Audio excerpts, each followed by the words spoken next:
വരികയും തങ്ങളുടെ കൗതാശിക കാര്യങ്ങൾക്ക് മൈലുകൾ താണ്ടി ചാലക്കുടി പള്ളിയിലേക്ക് പോകുന്നത് ദുഷ്കരമായ സാഹചര്യത്തിൽ ഒരു ദേവാലയം വേണമെന്നുള്ള ആവശ്യം ഉടലെടുക്കുകയും പള്ളി സ്ഥാപിക്കുകയും ചെയ്തു.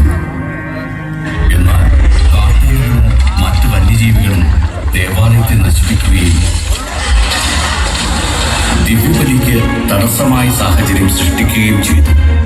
ഈ പശ്ചാത്തലത്തിൽ വിശ്വാസികൾ ആ വിവരം മാതൃഇടവകയായ ചാലക്കുടി പള്ളിയിൽ അറിയിച്ചു.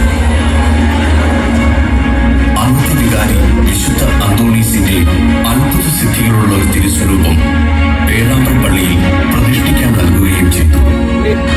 പിറ്റേ ദിവസം ദിവ്യബലി അർപ്പിക്കുവാൻ വന്ന വൈദികൻ കാണുന്നത് കാട്ടാനകൾ വിശുദ്ധനെ വണങ്ങി നിൽക്കുന്ന സാഹചര്യമായിരുന്നു.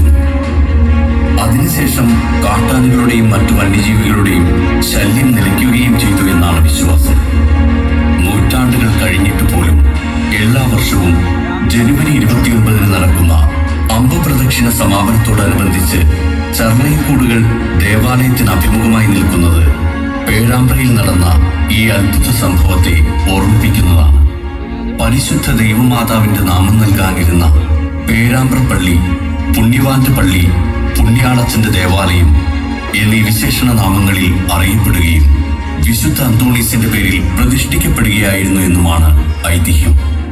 8 ഇഞ്ച് ഉയരവും മരത്തിൽ കൊത്തിയെടുത്തതുമായ അത്ഭുത രൂപം മദ്ബഹയിലെ അതിപൂജ്യമായ കൂട്ടിൽ ഇന്നും പ്രതിഷ്ഠിച്ചിരിക്കുന്നു.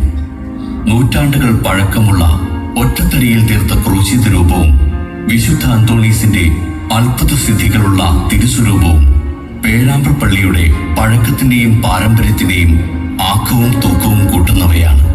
ക്രിസ്തുവർഷം 1832 പേരാമ്പ്ര പള്ളി ഒരു സ്വതന്ത്ര ഇടവകയായി പ്രഖ്യാപിച്ചു. പേരാമ്പ്ര അമ്മപ്പള്ളിയിൽ നിന്ന് പിന്നീട് പല ഇടവക പള്ളികളും രൂപം കൊണ്ടിട്ടുണ്ട്.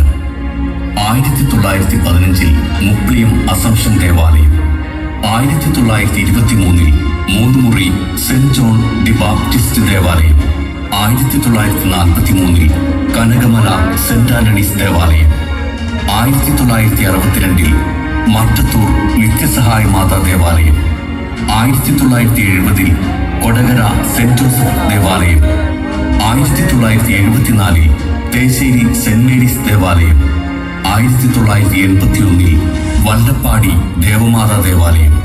നൂറ്റാണ്ടുകൾ കഴിഞ്ഞിട്ടും സൂര്യശോഭയിൽ തിളങ്ങുന്ന പേരും പെരുമയുമുള്ള പേരാമ്പ്ര വിശുദ്ധ അന്തോണീസിന്റെ ദേവാലയം.